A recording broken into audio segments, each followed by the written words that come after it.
Start करते हैं हम। आज मेरा पहला वीडियो है। आज हम स्टार्ट करेंगे पृथ्वी की भूगर्भिक इतिहास से। चलिए बिना समय गवाए इसको शुरू करते हैं। पृथ्वी की आयु, ध्यान दीजिए, पृथ्वी की आयु 4.6 अरब वर्ष है। यह अनुमानता लगाया गया है। पहली बात तो पृथ्वी की भूगर्भिक इतिहास के बारे में सबसे पहले कास्ते द बफन ने इसके युगों का प्रयास किया था, जिसको 7 भागों में इन्होंने बांटा था। पृथ्वी की प्राचीन चट्टान या चंद्रमा के चट्टान या उल्कापिंड के चट्टान के आधार पर रेडियोधर्मी पदार्थों के परिक्षोपरांत 3.9 अरब वर्ष बताया गया। ये प्रमाणित है। रेडियोधर्मी पदार्थ जो इसका परीक्षण किया जाता है उसके आधार पर बताया गया है। ध्यान दीजिए, पृथ्वी के इतिहास का कालखंड। पृथ्वी का इतिहास का कालखंड में सबसे पहले आता है महाकल्प।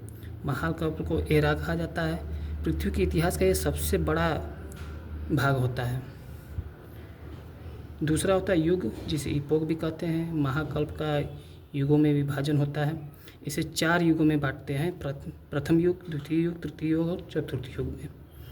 इसके बाद आता है शक, जिसे हम कल्प भी कहते हैं, जिसे काल भी कहते हैं, जिसे हम पीरियड भी कहते हैं। इसे प्रत्येक युग को छोटे छोटे कल्प में विभाजित किया जाता है। सबसे लंबी अवधि वाला कल्प ईओन कहलाता है। जैसा कि हमें पता है पहले से ही, हमें पहले ही पता है कि जब भी पृथ्वी था हमारा, सबसे पहले एक धधकता हुआ आग का गोला था, जो धीरे धीरे ठंडा हुआ और उसकी ऊपरी परत जो है पतली पपड़ी के समान हो गई, जिसे हम क्रस्ट कहते हैं, भूपर्पटी कहते हैं। ठीक, यह जब भूपर्पटी का निर्माण हुआ, इसमें जीवन नहीं था। जब इसमें जीवन नहीं था तो इसे कहा गया अजीवी महाकल्प। क्या कहा गया? अजीवी महाकल्प कहा गया। इसी को एजोइक एरा भी कहा जाता है। जब इस पर जीवन काल शुरू हुआ, जो भी आदि सागर में जब महासागर बना था तो उसमें जब जीवन शुरू हुआ, तो स्थलों पर जब जीव आया तो उसे कहा जीवी कल्प, जीवी महाकल्प। जीवी महाकल्प को जोइक एरा कहा जाता है, जो 4 अरब से अब तक चलता आ रहा है, 4 अरब वर्ष से। ठीक, आगे ध्यान दीजिए। जो चट्टानों के आयु के अनुसार देखा गया तो जीवी महाकल्प को 5 भागों में बांटा जाता है। और जीवी महाकल्प, ध्यान दीजिए, जो आर्कियोजोइक, प्रोटोरियोजोइक, पेलियोजोइक, मीसोजोइक, सीनोजोइक और नियोजोइक होता है। जो आर्कियोजोइक और प्रोटोरियोजोइक है, इसको सम्मिलित रूप में इयोन्स बोला जाता है, जो प्री कैम्ब्रियन महाकल्प कहलाता है। यह 4 अरब वर्ष से 59 करोड़ वर्ष तक चल रहा था। यह सबसे लंबी अवधि थी, जो कि इसमें यदि कहा जाए तो आर्कियोजोइक जो है 4 अरब वर्ष पूर्व से है, जो कि 1.5 अरब वर्ष तक चला। जो प्रोटोरियोजोइक है, यह 2.5 अरब वर्ष लगभग है, प्रारंभ हुआ था पहले। यह 1.9 अरब वर्ष तक चला था। इसके बाद आता है पेलियोजोइक।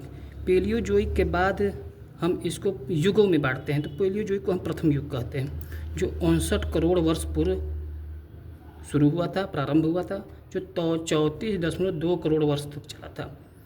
मीसोजोइक जो द्वितीय युग कहलाता है, जो 24.8 करोड़ वर्ष पूर्व प्रारंभ हुआ था, जो कि 18.3 करोड़ वर्ष तक चला था। इसके बाद 5वें में आता है सीनोजोइक, जो तृतीय युग में आता है, जो 6.5 करोड़ वर्ष पूर्व शुरू हुआ था और 6.3 करोड़ वर्ष तक ये चला था। इसके बाद आता है नियोजोइक। नियोजोइक जो चतुर्थ युग कहलाता है, जो 20 लाख वर्ष पूर्व जारी हुआ था और अभी तक ये चल रहा है। ठीक, अब ध्यान दीजिए आगे। आर्कियोजोइक, इसको हम बारी बारी से पढ़ेंगे एक एक करके। आर्कियोजोइक, इसके चट्टानों में जीवाश्मों का अभाव है। अभाव मतलब कि इसमें जीवाश्म नहीं पाए जाते हैं। आर्कियोजोइक जो चट्टानें ग्रेनाइट के बने होते थे। नीस, इसमें खनिज अधिकतर सोना और लोहा होता था। पृथ्वी पर जीवन आदि सागर में प्रारंभ हुआ। चट्टान, आग्नेय चट्टान की प्रमुखता थी उस समय, क्योंकि जब पृथ्वी आग का गोला था, वो ठंडा हुआ। जब ठंडा हुआ तो वह आग्नेय चट्टान का रूप ले लिया। जो अग्नि से बना हुआ चट्टान, उसे आग्नेय चट्टान कहते हैं। इसके बाद चर्नियर हलचल हुआ। इसी आर्कियोजोइक में ही एक हलचल हुआ, जो पृथ्वी पर 4 हलचल हुए हैं मुख्यतः, और इन हलचलों से कुछ स्थलाकृतियों का निर्माण हुआ, जैसे धारवाड़ क्रम, कुड़प्परा क्रम। अरावली पर्वत का भी उसी समय निर्माण हुआ था जब चर्नियर हलचल से ही। छोटा नागपुर का पठार भी इसलिए कहा जाता है अरावली पर्वत पूरे विश्व का सबसे प्राचीनतम पर्वत कहलाता है। इसे ही कहा गया प्री कैम्ब्रियन। ये आर्कियन क्रम की चट्टानें हैं। इसके बाद आता है पुराजीविक महाकल्प, जिसे हम पेलियोजोइक महाकल्प कहते हैं, प्रथम युग। यहाँ से हम स्टार्ट करते हैं। प्रथम युग को भी 6 शक में बांटा गया है, पीरियड में बांटा गया है, विभक्त किया गया। पहला कैम्ब्रियन शक, दूसरा आर्डोविरियन शक, तीसरा सिल्यूरियन शक, चौथा डिवोनियन शक, पांचवा कार्बोनिफेरस शक और छठा पर्मियन शक। ध्यान दो, इसको ट्रिक के भी माध्यम से याद करते हैं। कॉस डीसीपी बोलते हैं, सी से कैम्ब्रियन, ओ से आर्डोविशियन, एस से सिल्यूरियन, डी से डोविनियन, सी से कार्बोनिफेरस और पी से पर्मिनियन। इसको एक एक करके हम लोग आगे पढ़ेंगे। सब उसके पहले हम इसको भी देख लें, द्वितीय युग को, जो मध्यजीवी महाकल्प कहा जाता है, मेसोजोइक एरा भी कहा जाता है। इसे 3 शकों में बांटा गया। टी जे सी, टी मतलब ट्रियासिक शक में जब रेंगने वाले जीव आए। उसके बाद जुरासिक शक, जुरासिक सुने ही हो, बहुत सारे फिल्म भी इस पर बना हुआ है, जिसमें कंगारू डायनासोर का काल इसे कहा जाता है। इसका नामकरण जो जुरासिक पर्वत है स्विट्जरलैंड में, उसके नाम पर पड़ा है। इसके बाद क्रिटेशियस शक, जिसमें ज्वालामुखी क्रिया, लावा पठार, खाड़ियाँ अधिक उसमें थे, इसलिए इसका नाम रखा गया है। इसके बाद आते हैं सीनोजोइक महाकल्प। इसे तृतीय युग कहा जाता है। इसे 5 शकों में विभक्त करते हैं। POMP, पहला पैलियोसिन, इयोसिन, ओलिगोसिन, मोओसिन और प्लियोसिन। फिर से सुनिए, पैलियोसिन, इयोसिन, ओलिगोसिन, मोओसिन, इसे मियोसिन भी बोलते हैं, मोओसिन भी बोलते हैं। तो अधिकतर हर जगह मोओसिन दिखाता है, मगर मियोसिन बोलेंगे। प्लियोसिन, ध्यान दीजिए। इसके बाद नियोजोइक, जो नूतन महाकल्प, जो चतुर्थ युग चल रहा है, जो अभी तक भी जारी है, इसको 2 भागों में बांटा गया। ठीक, ध्यान दीजिए। इसे 2 शकों में बांटा गया। पी से प्लिस्टोसिन में जब हिम चादर था, अधिकतर पृथ्वी का भाग हिमाच्छादित था, जो उत्तरी अमेरिका वगैरह यूरोप का, उसे भी देखा जाएगा। होलोसिन, जो होलोसिन मानव युग कहलाता है, जो अभी तक चल रहा है। ठीक है, आइए फिर अगला देखते हैं हम। इसके बाद देखते हैं पुराजीवी महाकल्प। यहाँ से हम शुरुआत करेंगे पुराजीवी महाकल्प से, जिसमें पेलियोजोइक महाकल्प है। इस कॉस्ट डीसीपी इसमें 6 भागों में बांटा गया है। प्रथम युग कहा जाता है इसे। जीवों का जल से स्थल की ओर पदार्पण इसमें हुआ था। पदार्पण मतलब जब जीव जल से स्थल की ओर आए थे, तब इसका शुरुआत हुआ था, जिसमें 6 भाग बांटे गए हैं। कैम्ब्रियन शक, पहला कैम्ब्रियन, जिसमें वनस्पति एवं जीव की उत्पत्ति हुई। अवसादी चट्टान, जिसमें जीवाश्म पाए जाते हैं। विंध्यन पर्वतमाला का निर्माण इसमें हुआ। सारगैसम, जड़ विहीन घास, जो समुद्र में पाए जाते हैं, समुद्र के सतह पर, उसके ऊपर जलों में पाए जाते हैं, उसकी उत्पत्ति हुई थी। इसी समय ज्वालामुखी क्रिया संपन्न हुई थी। इसके बाद आर्डोविशियन शक। आर्डोविशियन शक में स्थल भाग जीव विहीन था, मतलब स्थल भाग पर जीवन नहीं था, वो जलीय भाग में ही था। रीढ़ वाले जीवों का विकास हुआ उस समय, जो समुद्र में रहते थे। इसमें निम्न कोटि की मछली, जो छोटे छोटे रेंगने वाले जो मछलियाँ थे रीढ़ विहीन, वैसी मछलियों का विकास इसमें हुआ था। सिल्यूरियन शक में रीढ़ वाले जीवों का काल इसे कहा जाता है। इस समय रीढ़ वाले जीव जब धरती पर जन्म लिया, सागर से स्थल की ओर इनका पदार्पण शुरू हुआ। इसी समय भारत में पूर्वी घाट का भी निर्माण हुआ था। कैलिडोनियन हलचल इसमें हुआ था।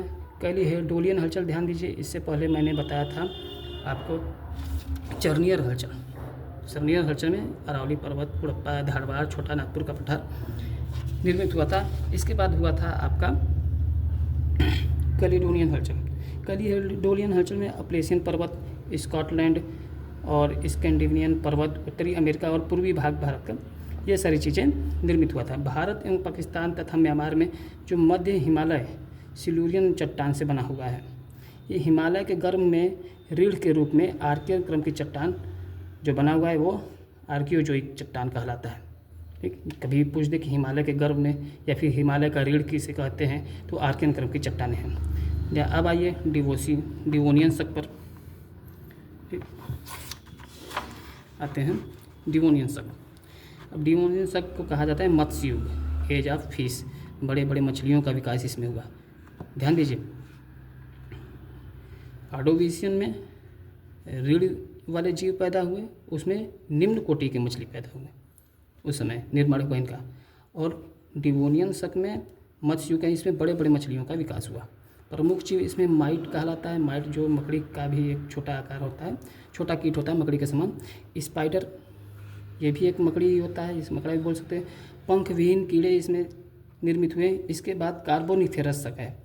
कार्बोनिफेरस शक में उभयचरों का युग इसे कहा जाता है। उभयचर मतलब जो पानी में भी रह सकते हैं, जल में भी रह सकते हैं, जो जमीन पर भी रह सकते हैं। सरीसृपों की उत्पत्ति इसमें हुई, जो रेंगने वाले जीव थे, रेंगने वाले जीव थे। बड़े वृक्षों का काल इसे कहा, इसमें बड़े बड़े वृक्ष हुआ करते थे, बड़े बड़े जीव हुआ करते थे। इसी शक के भ्रंश में वृक्ष एवं जीवों के दब जाने से कोयला का निर्माण हुआ। इसी कार्बोनिफेरस शक में जब बड़े बड़े जीव और बड़े बड़े पेड़ पौधे जब दब गए थे ज़मीन में, तो वो धीरे धीरे अब आकर वो कोयला के रूप में हो गए, जिसे हम कोयला के रूप में उपयोग करते हैं। गोंडवाना क्रम के चट्टानों का निर्माण भी इसी क्रम में हुआ था, जो भारत का 98% कोयला गोंडवाना क्रम में ही पाया जाता है। ये भी कार्बोनिफेरस शक से ही बना हुआ है। आगे आइए, पर्मिनियन शक। पर्मिनियन शक ये तृतीयक हलचल इसमें हुआ था, हर्षिनियन हलचल, यानी कि हर्षिनियन हलचल। ये भर्नसोस पर्वत का निर्माण हुआ, जिसे वात्सेज पर्वत जो ब्लैक फॉरेस्ट कहलाता है, जर्मनी में स्थित है। उसी समय विंध्यन पर्वत और सतपुड़ा पर्वत और नर्मदा ताप्ती जो भ्रंश है, उसका निर्माण हुआ था पर्मिनियन शक में। अब आ जाइए मध्यजीवी महाकल्प, जिसे द्वितीय युग कहा जाता है। मध्यजीवी महाकल्प में सरीसृपों का युग कहा जाता है इसे। द्वितीय युग को सरीसृपों का युग मतलब इसमें रेंगने वाले जीव और बड़े बड़े डायनासोर जैसे कंगारू जैसे जीव भी पैदा हुए थे। ये टीजेसी मतलब ट्रियासिक शक में रेंगने वाले जीवों का काल इसे कहा जाता है। गोंडवाना लैंड भूखंड का विभाजन इसी समय प्रारंभ हुआ था। जैसे मैं एक बार चर्चा किया था क्लास में कि गोंडवाना लैंड और अंगारा लैंड का, जिसमें गोंडवाना लैंड जब विभाजित हुआ था अलग अलग भागों में, तो ये ट्रियासिक शक में ये प्रारंभ हुआ था, ठीक। जिससे दक्षिणी अमेरिका और अफ्रीका और इंडिया का जो दक्षिणी भाग है और ऑस्ट्रेलिया का ये भाग अलग अलग हुआ था। इसके बाद जुरैसिक शक में डायनासोर का प्रभुत्व था। उसमें आवृत्ति बीजी पौधों की उत्पत्ति थी। आवृत्ति बीजी मतलब कि जो ऐसे बीज जो पुनः उसका पौधा बन जाता है बोने पर, वो बीज कई बार यूज होता है। इसे सरीसृपों का भी युग कहा गया। इसे क्रिटेशियस शक, भारत के दक्षिणी भाग में ज्वालामुखी क्रिया द्वारा लावा जमाव, जैसे भारत का जो दक्षिणी भाग है जिसे हम दक्कन का पठार कहते हैं, उस समय ज्वालामुखी क्रिया उसमें स्टार्ट हुआ था। उसी का ये अल्पाइन हलचल के प्रारंभ में ही जो चतुर्थ हलचल हुआ था उसके क्रिया के अनुसार हुआ था, जिसमें उत्तरी अमेरिका का रॉकी पर्वत, एंडीज पर्वत, पनामा कटक और दक्कन ट्रैप जो भारत का है वह निर्मित हुआ था। इसके बाद आ जाइए तृतीय युग में। तृतीय युग सीनोजोइक महाकल्प, POMP। इसमें अल्पाइन पर्वतीकरण हुआ था, इसमें अल्पाइन हलचल हुआ था जो मैंने यहाँ पर बताया। अल्पाइन हलचल से नवीन मोड़दार पर्वतों का निर्माण हुआ, जैसे आल्पस पर्वत, हिमालय, राकी, एंडीज, एटलस ना। ये जो सबसे नवीन मोड़दार पर्वत या वलित पर्वत कहलाता है हिमालय, एक जो अल्पाइन हलचल के फलस्वरूप हुआ था। पहला देखिए पेलियोसीन शक, इसमें अल्पाइन पर्वतीकरण प्रारंभ हुआ, अल्पाइन पर्वत बनना शुरू हुआ था। इसी में डायनासोर का अंत हो गया था। बड़े बड़े जो जीव थे डायनासोर, कंगारू वगैरह, सब इनका अंत हो गया था। इसके बाद इयोसीन शक, इयोसीन शक में वृहद हिमालय का निर्माण प्रारंभ हुआ। हाथी, घोड़ा, गेंडा, सुअर आदि जीवों का पूर्वज आए, मतलब इस समय इन जीवों का निर्माण हुआ था। इसके बाद ओलिगोसीन शक, ओलिगोसीन शक में आल्पस पर्वत का निर्माण हुआ, जो वृहद हिमालय पूर्णता की ओर अग्रसर हुआ। फिर बिल्ली, कुत्ता, बंदर, ये पुच्छहीन बंदर मानव के पूर्वज नीचे आल्पस पर्वत का निर्माण हुआ। जो वृहद हिमालय है, जो हिमालय भारत के हिमालय में 3 भाग कहा गया है, वृहद हिमालय, मध्य हिमालय और लघु हिमालय। मध्य हिमालय को ही लघु हिमालय कहा जाता है। उसके बाद शिवालिक हिमालय आता है। तो वृहद हिमालय, लघु हिमालय और शिवालिक हिमालय। तो वृहद हिमालय का ये धीरे धीरे पूर्ण होने लगा, उसके बाद मध्य हिमालय शुरू हुआ। इसमें बिल्ली, कुत्ता, बंदर ये सारे जीव धीरे धीरे उत्पन्न होने लगे। जो पुच्छहीन बंदर है, जो मानव के पूर्वज कहलाते हैं, ऐप कहलाते हैं, तो वह इसमें जन्म लेने लगे। इसके बाद आइए मियोसीन शक। मियोसीन शक में लघु मध्य हिमालय निर्माण हुआ। लघु या मध्य हिमालय जो मैंने बताया 3 भाग होते हैं, बृहद हिमालय, मध्य हिमालय और शिवालिक हिमालय। तो मध्य हिमालय का निर्माण हुआ, जिसे पोटवार बेसिन से निक्षेप का ऊपर उठना इसे कहते हैं, जो जम्मू कश्मीर में है। इसी समय पेंगुइन का जन्म हुआ था, पेंगुइन आए थे। फिर प्लियोसीन शक वर्तमान महाद्वीप एवं महासागरों का स्वरूप प्राप्ति इस समय हुआ था, जिसमें इस समय जो वर्तमान में है महाद्वीप और महासागर धीरे धीरे वो अलग होते गए और अलग होकर धीरे धीरे अपने स्थान पर इस समय जैसे हैं वैसे ही स्थापित हो गए थे प्लियोसीन शक में, जिसमें काला सागर, उत्तरी सागर, अरब सागर, लाल सागर निर्माण हुआ था। जितने भी सागर हैं, उत्तर का विशाल मैदान निर्माण हुआ था। मानव की उत्पत्ति का प्रारंभ इसी काल में शुरू हो गया था। उत्तर का विशाल मैदान जिस समय भारत में उत्तर प्रदेश, पश्चिम बंगाल, बिहार, पंजाब, हरियाणा, दिल्ली ये सब आते हैं उत्तर भारत में, ये मैदानी क्षेत्र का निर्माण हुआ था। इसके बाद आया चतुर्थ युग नियोजोइक। नियोजोइक में प्लीस्टोसीन शक सबसे बड़ी विशेषता इसकी हिम चादर, जो पूरे विश्व में अधिकतर कर्क रेखा से मकर रेखा के आगे तक पूरा हिमाच्छादित था, वो धीरे धीरे गलता गया। उस समय उत्तरी अमेरिका में 4 युग कहा जाता है, जिसे नकीव कहा जाए, NKIW से ये ट्रिक है। नेब्रास्कन, कंसान, इलोनोइन और विस्कॉन्सिन। जो नेब्रास्कन और कंसान के मध्य का जो अंतराल है उसे अपटोनियन कहा जाता है, और कंसान और इलोनोई के मध्य का जो अंतराल है उसे यारमाउथ कहा जाता है, और इलोनोइन और विस्कॉन्सिन का जो अंतराल है उसे संगमन कहा जाता है। इसी से महान झीलों का निर्माण हुआ है, जो अमेरिका में है और कनाडा में है। इसके बाद हिम युग, जो यूरोप का हिम युग है, उसे पेंक एवं ब्रुकनर ने बताया था, इन्होंने भी 4 युग बताया था, जिसे गुंज, मिंडेल, रीज और वुर्म बताया था, जिसमें सर्वाधिक अवंतर मिंडेल और रीज के बीच है। इसको भी ट्रिक से GMRW लिख देते हैं, गमरब बोलते हैं। ये पिघलने से ही महान झील जो USA और कनाडा में है, नॉर्वे में फ्योर्ड का निर्माण हुआ था।